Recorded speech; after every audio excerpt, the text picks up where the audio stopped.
नमस्कार, hello doctor में आप सभी का स्वागत है।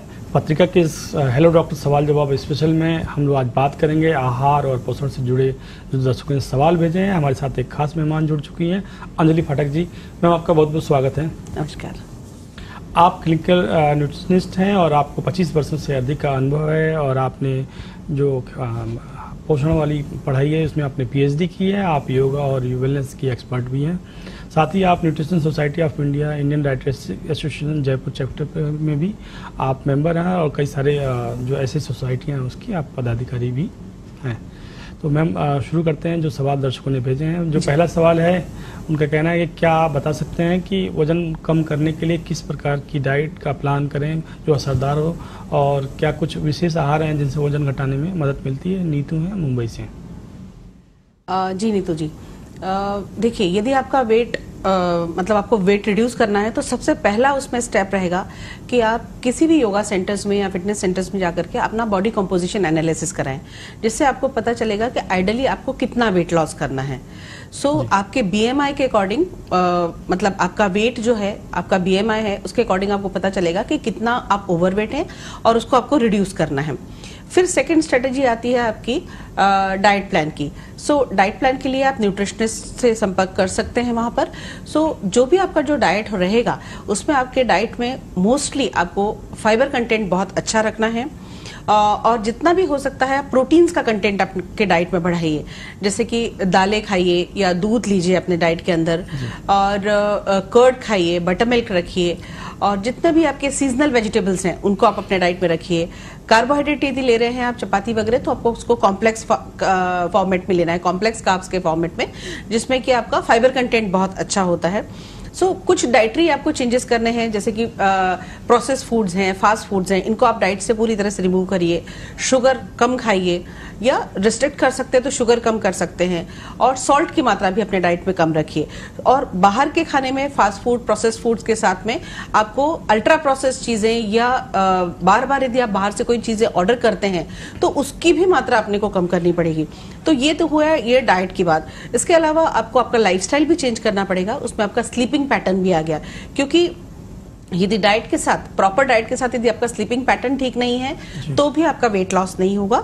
और उसके अलावा एक और इम्पॉर्टेंट पॉइंट है कि जब भी आप वेट लॉस जर्नी के लिए जाते हैं तो आपको फिजिकल एक्टिविटी भी रेगुलरली करनी होती है, क्योंकि आपको कैलोरी बर्न भी करना होता है। और डाइट का रूल चूंकि 80% है, तो डाइट को आपको प्रॉपरली डाइट चार्ट बना के उसका आपको मॉनिटरिंग करवाना होगा। लो फैट, लो कार्ब, और जितना भी हो सकता है कॉम्प्लेक्स कार्ब्स, ये आपके डाइट में रहना चाहिए। और साथ ही साथ डेली का एक न एक कोई फिजिकल एक्टिविटी, और उसको आप मॉनिटरिंग करेंगे।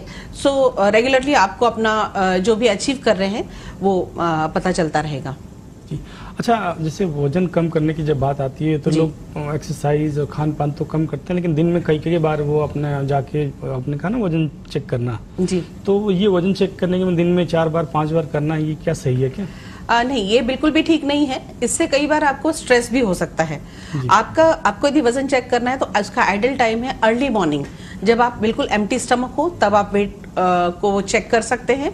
रेगुलर करना चाहे तो आप रेगुलर मॉनिटरिंग कर सकते हैं, या उसको आप एवरी 7 डेज में करिए या 15 डेज में उसका मॉनिटरिंग करिए, वो आपके लिए अच्छा रहेगा। और आपकी रेगुलरिटी आप प्रॉपर बना करके रखिए तो वो अच्छा रहेगा। बिल्कुल। अच्छा, जैसे 2 बातें कही कि आपने कहा कि शुगर और सॉल्ट दोनों कम करना चाहिए। तो एक तो समझ में आता है कि शुगर में कैलोरी ज़्यादा होती है, तो फिर लेकिन सॉल्ट की कैसे कम करने से उसके मोटापे से क्या असर है? जी, सॉल्ट यदि आप एक्सेस अमाउंट में खाते हैं, एक तो है कि हम रेगुलर जितना भी बॉडी में जरूरत है 5 ग्राम या जितना भी एक आइडियल रिकमेंडेशन होता है वो 4 to 5 ग्राम, या 4 to 5 ग्राम वो आपको खाना है। यदि आप एक्सेस सॉल्ट खाते हैं तो बॉडी के अंदर इन्फ्लेमेशन की प्रॉब्लम होती है ना, unnecessary weight gain, water retention की प्रॉब्लम होती है। वो आपको नहीं करना है। और जो एक्स्ट्रा सॉल्ट हम बेसिकली खाते हैं वो सेवरीज में खाते हैं, या फास्ट फूड्स में खाते हैं, या जो रेडी टू ईट चीजों में खाते हैं, या जो लोग बाहर का खाना ज्यादातर खाते हैं, उनके खाने में आइडियली घर के खाने से सॉल्ट कंटेंट ज्यादा होता है। उसको जितना हो सकता है उसको रिड्यूस करने की कोशिश करें। बिल्कुल, बहुत अच्छे से आपने समझा है। बढ़ते हैं अगले सवाल की तरफ। विकास हैं दिल्ली से, इनका कहना है क्या विटामिन और मिनरल सप्लीमेंट वास्तव में शरीर के लिए आवश्यक होते हैं, और हाँ तो संतुलित आहार के जरिए क्या इन पोषक तत्वों को जो है इसे कैसे शरीर में हम पूरा कर सकते हैं, उनका कहना है। जी, निश्चित तौर पर विटामिन्स और मिनरल्स, इनका जो रोल है वो बहुत इंपॉर्टेंट है हमारे डाइट में। और ये बेसिकली मैं थोड़ा सा एक हेल्दी प्लेट का कॉन्सेप्ट आपको समझाना चाहूंगी कि आपकी जो डाइट है वो बैलेंस होना चाहिए। उसमें आपका carbohydrate, protein, fat, vitamins, mineral, salt, water, ये सारा कंटेंट जो है वो प्रॉपर अमाउंट में, प्रॉपर प्रपोर्शन में, यानी राइट प्रोपोर्शन के अंदर होना चाहिए। और ऐसे में यदि हमने विटामिन्स और मिनरल्स की बात की है तो विटामिन्स की यदि डिफिशिएंसी हो जाती है बॉडी में तो बहुत ही प्रॉब्लमेटिक कंडीशन है, जैसे कि कैल्शियम की या B12 की डिफिशिएंसी या विटामिन डी की डिफिशिएंसी आजकल बहुत कॉमन है। तो आपको टाइम रहते ही उसको प्रॉपरली अपनी बॉडी में यदि इस टाइप के कोई साइन आ रहे हैं, क्योंकि कोई भी डिफिशिएंसी होती है मिनरल्स की या विटामिन्स की तो बॉडी में कुछ ना कुछ उसके साइन और सिम्टम्स दिखते हैं, तो वो आप प्रॉपरली मतलब किसी भी मेडिकल पर्सन से, डॉक्टर से आप चेकअप करवाएं, उसके पैरामीटर्स को चेक करें, उसका लेबोरेटरी टेस्ट कराएं, फिर आपको पता चलता है कि जो आइडल लेवल्स हैं उससे कितना कम है। यदि कम है तो आप एक तो अपना डाइट ठीक कर सकते हैं, डाइट चार्ट बनवा सकते हैं। सेकंड ये है कि आप यदि आपको रिक्वायर्ड है तो कुछ सप्लीमेंटेशन है, मेडिकल सप्लीमेंट्स जो है वो डॉक्टर यदि प्रिस्क्राइब करते हैं तो आपकी आवश्यकता के अनुसार और जितने समय के लिए आपको दिए गए हैं वो आप खाएं। मतलब वो भी आप किसी की मॉनिटरिंग में ही रखें तो अच्छा है, क्योंकि कोई भी विटामिन्स और कोई भी मिनरल्स है, लाइक यदि अपन आयरन की बात करते हैं, आयरन डिफिशिएंसी एनीमिया हो सकता है ना, आपको कैल्शियम की डिफिशिएंसी है, ऑस्टियोआर्थराइटिस, ऑस्टियोपोरोसिस जैसी प्रॉब्लम्स हो सकती हैं, यानी बहुत सारी ऐसी प्रॉब्लम्स है। जैसे थायराइड है तो आयोडीन की डिफिशिएंसी है तो वहां थायराइड की प्रॉब्लम हो सकती है, और उसके कंसिक्वेंसेस हमारी जो बॉडी है उसको करने पड़ते हैं, लाइक वेट गेन हो गया या हेयर लॉस हो गया या स्किन रिलेटेड कुछ इश्यूज हो गए। सो विटामिन और मिनरल्स का बहुत ही इंपॉर्टेंट रोल है डाइट में, और वो आपके डाइट में रहने ही चाहिए। और विटामिन्स और मिनरल्स के लिए डिफरेंट सोर्सेज हैं, लाइक आप वेजिटेबल्स अपने डाइट में रखिए, नट्स आप अपने डाइट में रखिए, कुछ प्रोटीन रिच चीजों को अपने डाइट के अंदर रखिए। मतलब यदि आप एक बैलेंस डाइट या बैलेंस प्लेट को फॉलो करते हैं, जिसे हम स्वास्थ्य की थाली कहते हैं, जिसमें कि सारे फूड ग्रुप्स हैं, भले ही वो आपकी दालें हो, चपाती हो, कॉम्प्लेक्स कार्ब्स हो, चाहे मिलेट्स हो, मिल्क और मिल्क प्रोडक्ट्स हो, तो आप यदि सभी का कॉम्बिनेशन लेते हैं तो आपकी डाइट में किसी भी प्रकार की कोई डिफिशिएंसी नहीं होगी। बिल्कुल, बहुत अच्छे से आपने समझाया, तो उम्मीद करते हैं जो हमारे दर्शक ने सवाल पूछा था उन्हें जवाब मिल गया होगा। बढ़ते हैं अगले सवाल की तरफ। अगली दर्शक हैं सोनिया, इनके कहना है कि मेरे बेटे की उम्र 10 वर्ष है और उसे भूख नहीं लगती है, खाना खाने में काफ़ी आनाकानी करता है। बच्चों में भूख बढ़ाने के लिए क्या प्राकृतिक उपाय हैं, क्या तरीके हैं अपनाए जाते हैं? इंदौर से हैं सोनिया, वो जानना चाह रही हैं। जी, यदि आपके बच्चे को भूख नहीं लगती है तो सबसे पहले तो आप घर में भी खाने का एक टाइम नियत करें, और जब भी आप बच्चे को खाना खिला रहे हैं तो कोशिश करें कि यदि फैमिली मेंबर्स साथ में हो तो बहुत ही अच्छा। कुकिंग करने के लिए, शॉपिंग के लिए, जब भी आप वेजिटेबल्स, फ्रूट्स या कोई भी ग्रोसरी शॉपिंग के लिए जाते हैं तो आप जरूर अपने बच्चे को अपने साथ ले जाइए, जिससे कि वहां उसको पता चलता है कि ये फूड है, इससे क्या वो बनाने वाले हैं, इससे क्या इफेक्ट आएगा बॉडी पे, उसके कलर्स से बच्चा अट्रैक्ट होता है, तो आपको और उसको नॉलेज मिलती है कि ये फूड है या ये फ्रूट है या ये वेजिटेबल्स है, इसके खाने के क्या बेनिफिट्स होते हैं। सो इस टाइप की चीजें उनको कर सकते हैं। कुछ इंटरेस्टिंग वे में उनको मतलब फूड की जो चीजें हैं, जो भी आप इनके लिए डिशेस प्लान कर रहे हैं, वो एक तो कलरफुल हो जिससे कि उनको अट्रैक्ट करें। उसके अंदर आप न्यूट्रिशनी जिसे कहना चाहिए कि प्रॉपरली जो इंग्रेडिएंट्स आप यूज कर रहे हैं वो न्यूट्रिशनली साउंड हो, उनके अंदर बहुत अच्छा न्यूट्रिशन हो, उनको आप शामिल कीजिए। टेस्टी भी हो, क्योंकि टेस्ट बच्चों के लिए बहुत इंपॉर्टेंट होता है और वो बच्चे बहुत जल्दी बोर भी होते हैं, इसलिए उसको फ्रीक्वेंटली चेंज भी करते रहिए। सो मतलब हेल्दी इंग्रेडिएंट्स को डिफरेंट फॉर्मेट में, टेस्टी फॉर्म्स में, कलरफुल फॉर्म्स में, और उनको भी कुकिंग में अपने साथ लीजिए। तो इस टाइप से यदि हम फॉलो करते हैं, और घर में भी यदि वो देखता है कि भाई रेगुलरली हम घर में ही खाना खाते हैं, मोस्टली बाहर का फूड नहीं ले रहे हैं, और खाने की प्लेट में भी चपाती, दाल, सब्जी, रायता, चटनी, ये पूरा है, तो नेचुरली बच्चे को शुरुआत से ही आप जैसी हैबिट लगाएंगे वैसे ही हैबिट उनमें मेंटेन रहेगी। बिल्कुल। हेलो डॉक्टर, मैं आप समय गए छोटे से ब्रेक का। ब्रेक के बाद भी दर्शकों ने जो सवाल भेजे हैं पोषण और आहार से जुड़े, उनके जवाब देंगी अंजलि फाटक जी। आपको 25 वर्षों से अधिक का अनुभव है, जयपुर में आप प्रैक्टिस करती हैं और आप कई जो इससे जुड़ी जो संस्थाएं हैं उसमें मेंबर और पदाधिकारी भी हैं।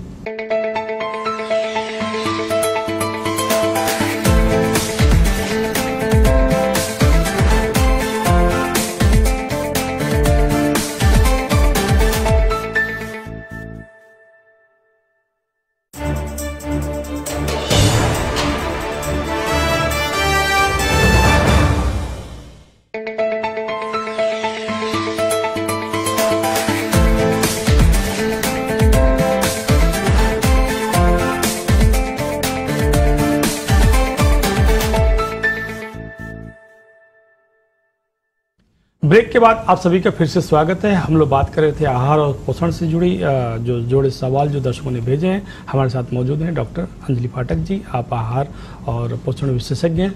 मैं बढ़ते हैं अगले सवाल की तरफ। जो अगले दर्शक हैं इनका कहना है कि मेरी उम्र 45 वर्ष है, डायबिटीज़ के मरीज के लिए किस प्रकार का आहार सबसे उपयुक्त होता है? क्या कुछ सुपर फूड हैं जो शुगर लेवल को नियंत्रित करते हैं? शायद ये डायबिटीज़ के पेशेंट हैं। अब वो जानना चाह रहे हैं कि इसमें किस तरह से बचाव खान पान से कर सकते हैं। राकेश जी हैं भोपाल से। जी राकेश जी, यदि आपको डायबिटीज की प्रॉब्लम है तो एक तो डायबिटीज का आप रेगुलर मॉनिटरिंग कीजिए, आपके शुगर लेवल्स कितने हैं उसके अकॉर्डिंग आप अपने मेडिसिन को भी कंट्रोल कर सकते हैं यदि आप मेडिकेशंस पे हैं। सेकेंड फैक्टर आता है आपके डाइट का। डाइट में आपको लो ग्लाइसेमिक इंडेक्स फूड्स और हाई फाइबर फूड्स ये आपके डाइट में शामिल रखने हैं। कुछ सुपर फूड्स हैं जो कि आपके लिए या आपके ब्लड शुगर लेवल्स को कंट्रोल करने के लिए काफी अच्छे हैं, जैसे कि रेगुलरली आप यदि मेथी दाने का पानी लेते हैं या सिनेमन वाटर लेते हैं तो वो आपके लिए काफी अच्छा रहेगा। ये आपके ब्लड शुगर लेवल को कंट्रोल करने का काम करेगा। सो अर्ली मॉर्निंग में आप इनका वाटर अपने डाइट के अंदर शामिल कर सकते हैं। और आप अपने डाइट में ये भी चीज ध्यान रख सकते हैं कि जब भी आप कोई चपाती या कोई चीज खा रहे हैं तो उसमें फाइबर सोर्स अच्छा हो। लाइक आप व्हीट की चपाती की जगह जो बाजरा, रागी, इस टाइप की जो मिलेट्स हैं इनको आप अपने डाइट में रखिए। वेजिटेबल्स का प्रोपोर्शन अपने डाइट में अच्छा रखिए, सैलेड रखिए। इनफैक्ट जब भी आप खाना खाएं उसके पहले कोशिश करें कि आप मतलब आधे घंटे पहले आप सैलेड्स या सॉटेड वेजिटेबल्स इस टाइप का अपने डाइट के अंदर शामिल रखें, क्योंकि फाइबर जो सोर्स होता है वो आपके शुगर लेवल्स को कंट्रोल करने के लिए काफी अच्छा होता है। आप मील्स की फ्रीक्वेंसी जो है वो स्मॉल फ्रीक्वेंट मील्स रखें, जिससे कि कभी भी आपका लो या हाई ब्लड शुगर नहीं रहे। इस चीज का जरूर ध्यान रखें।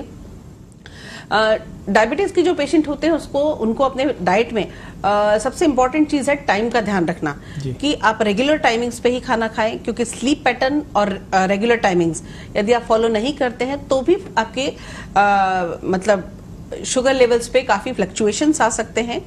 अच्छा, डाइट के में यदि हम बात करते हैं तो डाइट में आप जामुन का पाउडर भी ले सकते हैं, क्योंकि जामुन का पाउडर है या करी लीव्स हैं, उनमें भी ऐसे कंटेंट्स होते हैं जो कि आपका ब्लड शुगर लेवल कंट्रोल करके रख सकते हैं। So regular high fibre diet और साथ में इन चीजों को यदि आप अपने डाइट में रख सकते हैं, जैसे कि करेला भी ले सकते हैं। करेला भी बहुत अच्छी चीज है जो इससे कि आपका शुगर लेवल कंट्रोल में रहेगा। तो आप इसका वाटर भी ले सकते हैं या आप इसको अपने डाइट के अंदर शामिल कर सकते हैं। टर्मरिक वाटर भी अपने रेगुलर डाइट में शामिल करते हैं तो भी आपका ब्लड शुगर लेवल कंट्रोल में रहेगा। अच्छा मैम, आपने बताया कि मेथी, करेला या फिर टर्मरिक के लिए, तो ये पानी क्या सुबह खाली पेट ही लेने से फायदेमंद है या दिन में कभी भी ले लेंगे तो फायदेमंद है? और इसको तैयार कैसे करते हैं? जी, यदि आप रेगुलरली मॉर्निंग में एम्प्टी स्टमक इसको लेते हैं तो बहुत ही अच्छा रहेगा आपको। और मेथी दाने का पानी है या सिनेमन का पानी है तो उसको बनाने के लिए जैसे कि 1 ग्लास के अंदर 200 ml है तो उसके अंदर आप ½ टीस्पून या 1/4 टीस्पून जैसे भी आपकी बॉडी को सूट करता है, क्योंकि कई बार कई लोगों को बहुत ज्यादा गर्म तासीर होने के कारण भी नहीं होता, तो आप 1/4 टीस्पून से चालू करें। फिर आपको ठीक लगता है तो आधा चम्मच मेथी दाना डाल करके ग्लास में उसको रख दीजिए ओवरनाइट सोक होने के लिए। और फिर उसके बाद सोकिंग के बाद में मॉर्निंग में उन दानों को आप खाइए, क्योंकि कई लोग केवल पानी ले लेते हैं। तो उन लोगों से कहना है कि आप उन सीड्स को खाइए। सिनेमन के लिए सिनेमन स्टिक भी डाल सकते हैं आप, या सिनेमन का पाउडर लेंगे तो आप उसको इजीली कंज्यूम भी कर सकते हैं। सो ये कर सकते हैं। सेम विद जामुन का भी पानी है तो जामुन का भी पाउडर आप बना करके रख सकते हैं। जामुन के सीजन में आता है या रेगुलरली मार्केट में मिलता भी है, सो वो भी आप अपने डाइट में कर सकते हैं। और यदि आप मेथी दाने और अदरक का पानी यदि लेते भी हैं शुगर कंट्रोल के लिए तो आप अर्ली मॉर्निंग लेंगे तो मतलब उसके लिए द बेस्ट रहेगा। और बाकी भी यदि आप लेते हैं तो डाइजेशन पॉइंट ऑफ व्यू से या कार्बोहाइड्रेट के अदर मेटाबॉलिज्म के सोर्सेज से वो आप सिनेमन वाटर ले सकते हैं। बिल्कुल। बढ़ते हैं अगले सवाल की तरफ। जो अगले दर्शक इनका कहना है कि मैं क्या गर्भवती महिलाओं के लिए विशेष आहार की आवश्यकता होती है, उन्हें कौन से न्यूट्रिशंस की अधिक जरूरत होती है, किन चीज़ों से परहेज करने की क्या करना चाहिए? स्मिता है जयपुर से ही। जी, प्रेगनेंसी के लिए थोड़ा एक्स्ट्रा उसकी ज़रूरत होती है, कैलोरीज की ज़रूरत होती है, एक्स्ट्रा प्रोटीन्स की ज़रूरत होती है, और कुछ ऐसी जो चीज़ें हैं, कुछ ऐसे इंपॉर्टेंट न्यूट्रिएंट्स हैं like iron, folic acid, calcium, vitamin B12, इनकी बहुत अच्छी, आयोडीन, इनकी रिक्वायरमेंट बॉडी के अंदर होती है। तो वो आपके राइट सोर्सेज से या राइट आप प्रॉपरली डाइट चार्ट बनवा करके वो आप ले सकते हैं और उनको आप अपने डाइट के अंदर शामिल कर सकते हैं। कुछ ऐसी चीजें हैं जो कि आपको नहीं खानी है उसके अंदर, वो आपको ध्यान में रखना है, जैसे कि पपाया है या पाइनएप्पल है, इनको आप फर्स्ट 3 मंथ तक अपने डाइट में मत रखिए और मोस्टली कोशिश कीजिए कि वेजिटेरियन डाइट पे आप ज्यादा रह पाए तो ज्यादा बेटर है। सी फूड्स मत लीजिए क्योंकि सी फूड्स के अंदर कई बार सीसा या होता है या अदर पॉइजनस कंटेंट होते हैं जो कि आपके लिए प्रॉब्लमेटिक हो सकते हैं। और उसके अलावा फास्ट फूड्स हैं या जो प्रोसेस फूड्स हैं जिसमें बहुत ज्यादा सॉल्ट की मात्रा है या टेनिन, कैफीन है, कॉफी, टी भी ज्यादा मत लीजिए। एक्स्ट्रा कई रिसर्चेस ये कह रही है कि यदि कॉफी आप ज्यादा मात्रा में लेते हैं तो भी आपके लिए प्रॉब्लमेटिक है। सो टी और कॉफी, इनकी भी मात्रा आप अपने डाइट में कम से कम रखिए तो ठीक रहेगा। बिल्कुल। बढ़ते हैं अगले सवाल की तरफ। एक जो दर्शक इनका कहना है, आजकल बहुत सारे लोग इंटरमिटेंट जो फास्टिंग है उस पे तरीके अपना रहे हैं, वजन कम करने के लिए इसके फायदे और नुकसान क्या हो सकते हैं? मोहित हैं अजमेर से, वो जानना चाह रहे हैं। जी मोहित, जो इंटरमिटेंट फास्टिंग है वो बहुत अच्छा मोड है वेट लॉस के लिए, लेकिन सबसे पहले जब भी आप इंटरमिटेंट फास्टिंग कर रहे हैं तो आपको ये चीज ध्यान में रखनी है कि आपके रेगुलर आपने टेस्ट करा लिए हैं। कई बार जैसे कुछ पेशेंट्स ऐसे हैं, जैसे डायबिटिक पेशेंट जिनका कि शुगर लेवल फ्लक्चुएट रहता है या कई मेजर सर्जरीज हो जाती है किसी की, मतलब कुछ ऐसी कंडीशंस होती हैं जैसे कि प्रेगनेंसी है या लैक्टेटिंग वुमन है, उनके लिए हम सजेस्ट नहीं करेंगे कि आप इंटरमिटेंट फास्टिंग करें, है ना। लेकिन यदि आपकी बॉडी अलाउ करती है तो आप जरूर इंटरमिटेंट फास्टिंग के लिए जा सकते हैं। इंटरमिटेंट फास्टिंग जो है वो करने के लिए सबसे पहले आप जैसे कि उसमें आप 12 आवर का फास्टिंग कर सकते हैं, 8 आवर्स का फास्टिंग कर सकते हैं, बट ये मतलब ये बेसिकली डिपेंड करेगा आपके ऊपर कि आप उसको किस टाइप से ले सकते हैं। तो शुरुआत जब भी आप करें इंटरमिटेंट फास्टिंग की तो कम आवर्स से कीजिए, 8 आवर्स से कीजिए, फिर 12 आवर्स से कीजिए, फिर 16 आवर्स फास्टिंग कीजिए, मतलब धीरे धीरे धीरे अपने आप को बढ़ाइए क्योंकि सस्टेनेबल होना भी जरूरी है। कई बार यदि आप फास्टिंग कर रहे हैं और आपको बहुत ज्यादा चक्कर आ रहे हैं और हेडेक होने लगा, बहुत ज्यादा माइग्रेन जिनको होता है, इनको माइग्रेन की प्रॉब्लम होने लग गई, तो ये प्रॉब्लमेटिक हो सकता है। शुगर पेशेंट की जैसे बात की तो उनको तो स्ट्रिक्टली नहीं करना है ये, इस चीज को ध्यान में रखें। और इंटरमिटेंट फास्टिंग में भी ये चीज ध्यान रखना है कि फास्टिंग का मतलब ये है कि आप उस समय पीरियड में नहीं खा रहे, लेकिन जब आपका ईटिंग विंडो होता है तब भी आपको ध्यान में रखने की जरूरत है कि उस समय आप कुछ भी नहीं खाएंगे। मतलब लोगों का एक्चुअली मुझे मानना रहता है कि जब ईटिंग विंडो है तो हम कुछ भी खा सकते हैं या कितने भी प्रोपोर्शन में। आपको पोर्शन कंट्रोल तो उस समय भी करना है, दूसरा आपको उस समय भी बैलेंस और हेल्दी मील्स ही शामिल रखने हैं, और सबसे इंपॉर्टेंट चीज है आपका हाइड्रेशन का। आपको पानी पीते रहना है, अदरवाइज कई बार इंटरमिटेंट फास्टिंग के बाद हेडेक की प्रॉब्लम है, माइग्रेन की प्रॉब्लम भी बढ़ जाती है, एसिडिटी की प्रॉब्लम बढ़ जाती है, कॉन्स्टिपेशन का हो जाता है। तो इन चीजों को भी जरूर ध्यान में रखें। सो किसी के भी सुपरविजन में करें इंटरमिटेंट फास्टिंग, धीरे धीरे प्रोग्रेसिवली आगे बढ़ें और अपनी बॉडी जैसे रिस्पॉन्स कर रही है या बॉडी यदि आपके कोई साइन और सिम्टम्स दे रही है, लाइक आपको लो फील हो रहा है, तो आप वहां इमीडिएटली उसको बंद कर दीजिए, थोड़ा दिन रुक करके एंड देन वापस आप स्टार्ट कर सकते हैं। बिल्कुल। अगला जो सवाल है, राधा है चेन्नई से, इनका कहना है कि बच्चों की ग्रोथ और डेवलपमेंट के लिए किस तरह के फूड उन्हें देना चाहिए, क्या अधिक फायदेमंद हो सकता है? जी, बच्चों की ग्रोथ डेवलपमेंट और जैसे कई लोग हाइट के लिए भी पूछते हैं कि हाइट के लिए किस टाइप के फूड लेना है। सो ग्रोथ डेवलपमेंट में और हाइट के लिए बेसिकली प्रोटीन रिच चीजों को आप अपने डाइट में मतलब बच्चों के डाइट के अंदर शामिल कीजिए, जैसे कि दालें हो गई और पनीर हो गया, मिल्क और मिल्क प्रोडक्ट्स हो गए, फलियां हो गई, सोयाबीन है, चना है, जौ है, मतलब इन चीजों को, चना, राजमा है, छोले है, ये जो है वो कम से कम कोशिश कर रहे हैं कि दिन में एक बार उनको जरूर उनके डाइट के अंदर एज ए दाल के रूप में रखें। आप चीले के रूप में रख सकते हैं, या फिर उनका मिक्स फ्लोर बना करके कुछ ऐसा अच्छा रेसिपी उनको बना करके दे सकते हैं जो कि हेल्दी भी हो और मतलब टेस्टी भी हो। तो इस टाइप से उनको फॉलो कर मतलब उनको बना करके दे सकते हैं। सो एक तो होगी प्रोटीन्स, दूसरा फ्रूट्स और वेजिटेबल्स इनको उनके डाइट के अंदर जरूर शामिल करें। जैसे फ्रूट्स को आप ओट्स के साथ मिला करके, मिल्क के साथ मिला करके उसकी स्मूदी बना के आप इनको दे सकते हैं। सो उनके अंदर आपके फ्रुक्टोज होता ही है, बाकी आपका आयरन का पोर्शन बहुत अच्छा हो जाएगा। यदि आप ओट्स और वो मिलाते तो फाइबर कंटेंट अच्छा हो जाएगा। मिल्क है तो उसके अंदर कैल्शियम आ जाएगा। तो ये सारे कंटेंट भी जरूरी, क्योंकि कैल्शियम, विटामिन डी ये भी जरूरी है बच्चों की हेल्थ और डेवलपमेंट में। और जब भी उनको आप डाइट दे रहे हैं तो जरूर ये कोशिश कीजिए कि उनका एनर्जी लेवल अप रहे, तो उनसे उनका ग्रोथ और डेवलपमेंट प्रॉपर रहता है। बिल्कुल। हेलो डॉक्टर, मैं आप समझूंगा छोटे से ब्रेक का, ब्रेक के बाद भी चर्चा जारी रहेगी।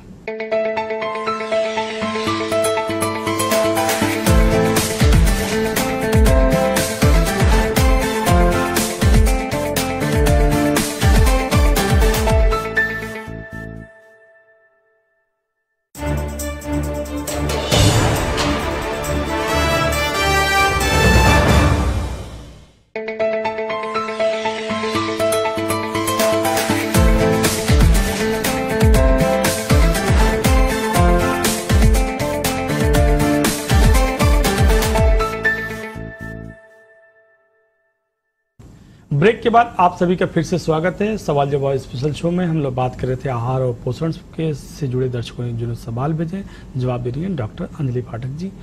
मैं बढ़ते हैं अगले सवाल की तरफ। जो अगले दर्शक हैं, इनका कहना है कि मेरे परिवार में हृदय रोगों का इतिहास है, मतलब फैमिली हिस्ट्री है। क्या आप बता सकते हैं कि हमें किन फ्रूट्स का सेवन करना चाहिए और इसमें क्या सावधानियां रखनी चाहिए? अनीता हैं। जी अनीता जी, यदि आपकी फैमिली में हार्ट डिजीज की हिस्ट्री है तो अपने को सबसे पहले ये चीज ध्यान में रखनी है कि आपका वेट कंट्रोल में रखना है। मतलब जिस आपका जो आइडल बॉडी वेट है उसको कोशिश करनी है कि उस पर आप रहें, जिससे कि आपको हार्ट रिस्क कम रहे। सेकेंड चीज हमें करनी है, रेगुलर फिजिकल एक्टिविटी आपके रेगुलरिटी में शामिल करनी है, और कुछ योगा या प्राणायाम इस टाइप की चीजें जो कि आपको स्ट्रेस को रिलीव करे। थर्ड थिंग है जो कि बहुत इंपॉर्टेंट है, आपका डाइट। उसमें आपको कोशिश करनी है कि फैट्स जो है वो राइट सोर्सेज से फैट लेने हैं। मतलब कभी भी आप ये कोशिश कीजिए कि आप आपके डाइट के अंदर ओमेगा 3 फैटी एसिड्स अच्छा हो, जैसे कि नट्स है, सीड्स हैं, ये आपके डाइट में आप रखिए। प्लांट बेस्ड ऑयल्स को अपने डाइट में यूज कीजिए। बहुत ज्यादा ऑयली ग्रीसी चीजें या कई बार ऐसे जैसे कुछ ऑयल्स जैसे कि पाम ऑयल वगैरह हैं वो आपके हेल्थ के लिए खराब हो सकते हैं, या रिफाइंड ऑयल्स की जगह पे आप प्लांट बेस्ड कच्ची घानी का ऑयल अपने डाइट के अंदर रेगुलरली शामिल करें। सॉल्ट कंटेंट का स्पेशली ध्यान रखें। फाइबर रिच चीजें अपने डाइट में शामिल रखें। डाइट में कॉम्प्लेक्स कार्ब्स को शामिल करें। तो ये बहुत इंपॉर्टेंट है, क्योंकि फिजिकल एक्टिविटी, डाइट और आपका जो लाइफस्टाइल है उसमें आपका स्मोकिंग भी आ गया, अल्कोहल भी आ गया, ये सारी जो चीजें हैं कहीं ना कहीं कार्डियक डिजीज के लिए प्रॉब्लमेटिक हैं या रिस्क फैक्टर्स हैं। सो इन रिस्क फैक्टर्स को अपने को ध्यान में रखना चाहिए। बिल्कुल। अगला जो सवाल है, इसमें दर्शक जानना चाह रहे हैं कि डिटॉक्स डाइट क्या शरीर में को के लिए फायदेमंद है या ये ट्रेंड है? ये जानना चाह रहे हैं डिटॉक्स के दौरान किन चीज़ों का ध्यान रखना चाहिए और इसका कोई दुष्प्रभाव न शरीर पे पड़े, उसके बारे में भी जानना चाह रहे हैं।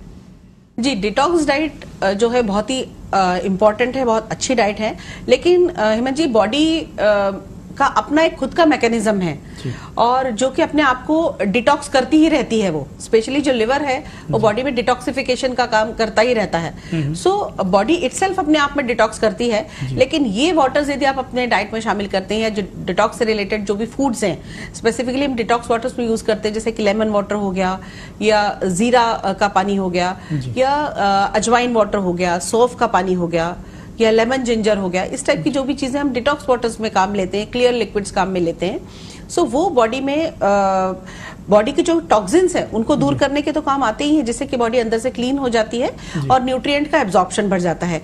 सेकेंड इंपॉर्टेंट चीज है आपका गट हेल्थ ठीक हो जाता है। थर्ड है कि बॉडी में जो भी डाइजेस्टिव सिस्टम है वो प्रॉपरली ठीक हो जाता है, क्योंकि गट सिस्टम अपने आप वर्क करता है। बॉडी के जितने भी पॉइजन्स है या जो भी टॉक्सिन कंटेंट है वो सारे रिमूव हो जाने के कारण आपकी जो है इम्यूनिटी वो भी काफी बूस्ट करती है। आपके हार्ट डिजीज के पॉइंट ऑफ व्यू से काफी अच्छा है detoxification process. So naturally detox process काफी अच्छा है।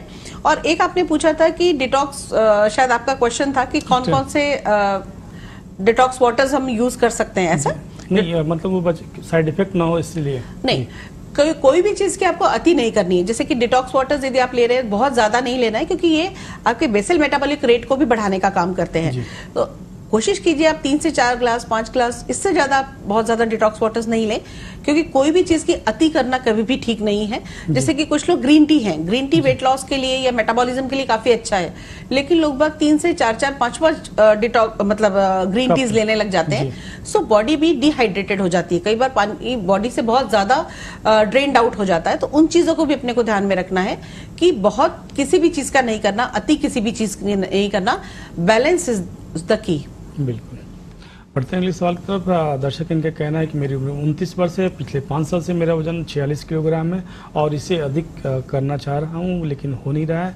लोगों ने कहा कि कुछ मार्केट में जो हेल्थ कैप्सूल्स मिल रहे हैं उसको लेना चाहिए, लेकिन अब वो लेना नहीं चाह रहे हैं। अब जानना चाह रहे हैं कि बिना कैप्सूल लिए उनका वजन कैसे बढ़ सकता है। देखिए, वेट गेन जो प्रोसेस है वो थोड़ा आपको पेशेंस रखना पड़ेगा सर। वेट गेन हो जाएगा, लेकिन उसमें पेशेंस के साथ साथ अपने को ये है कि कुछ ना कुछ फिजिकल एक्टिविटी भी करनी पड़ेगी।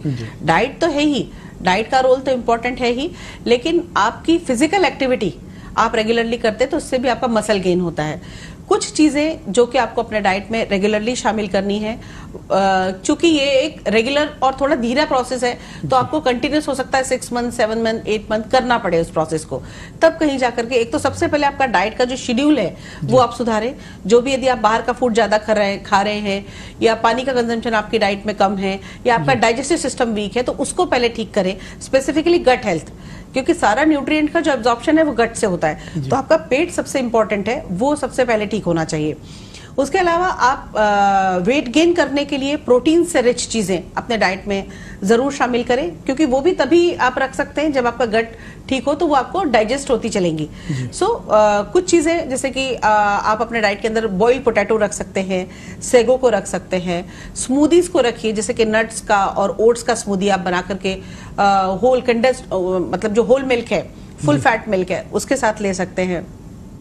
तो ये चीजें आप अपने डाइट में शामिल कीजिए। रेगुलरली फ्रूट्स खाइए, रेगुलरली वेजिटेबल्स खाइए, उससे आपका काफी अच्छा गेन होगा। और मील की जो फ्रीक्वेंसी है वो बहुत लॉन्ग गैप नहीं रखें, थोड़ा थोड़ा खाते रहें, लेकिन न्यूट्रिशियस खाते रहें। जैसे कि आप मिड इवनिंग के स्नैक्स के लिए आप रोस्टेड चना अपने डाइट में रख सकते हैं, मूंगफली आप अपने डाइट में रखिए, राजगिरे के लड्डू आप रख सकते हैं। मतलब मिलेट्स को भी आप, जैसे कि रागी माल्ट है, वो भी आपके वेट गेन के लिए काफी अच्छा रहेगा।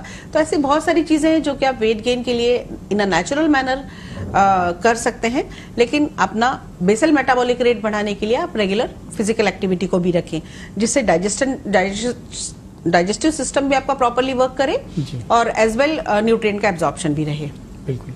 बढ़ते हैं अगले सवाल की तरफ। राजीव जी हैं बेंगलोर से, इनका कहना है पोषण के लिए विपरीत आहार अर्थात किन खाद्य पदार्थों को एक साथ नहीं खाना चाहिए, इसके बारे में वो जानना चाह रहे हैं।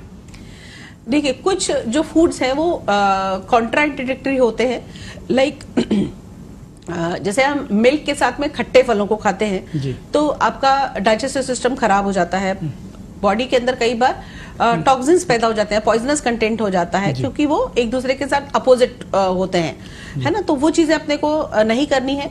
और जैसे कि सॉल्ट है, मिल्क के साथ आप वो खा रहे हैं तो वो भी ठीक नहीं है। सी फूड, अपना जो भी आप नॉन वेजिटेरियन फूड्स हैं उनके साथ यदि आप मिल्क ले रहे हैं या, तो वो भी ठीक नहीं है। तो इस टाइप के कुछ फूड कॉम्बिनेशंस होते हैं जो कि आपको ध्यान में रखना है कि वो एक दूसरे के साथ नहीं लें। लेकिन यदि हम राइट फूड कॉम्बिनेशंस की बात करते हैं, तो जैसे आप आयरन एब्जॉर्प्शन की यदि हम बात करते हैं तो कैल्शियम आयरन एब्जॉर्प्शन की यदि हम बात करते हैं तो लेमन वाटर यदि आप लेते हैं तो आयरन का एब्जॉर्प्शन काफी अच्छा होता है। ग्रीन लीफी वेजिटेबल्स का कोई चीज ले रहे हैं, उसके साथ आप नींबू पानी ले रहे हैं तो उसका एब्जॉर्प्शन काफी अच्छा होता है। सो नेचुरली आपको फूड का इंटरेक्शन पता चलना चाहिए कि कौन से फूड के साथ किस टाइप का कॉम्बिनेशन जाएगा। बिल्कुल। हेलो डॉक्टर, मैं आज सिर्फ इतना ही, और स्टूडियो आके दर्शकों के सवाल के जवाब विस्तार देने के लिए हम डॉक्टर अंजलि फाटक जी को बहुत बहुत धन्यवाद भी कहेंगे कि वो अपना कीमती समय निकाला और दर्शकों के सवाल के जवाब दीजिए। Thank you. आज सिर्फ इतना ही, हमें दीजिए इजाजत, नमस्कार।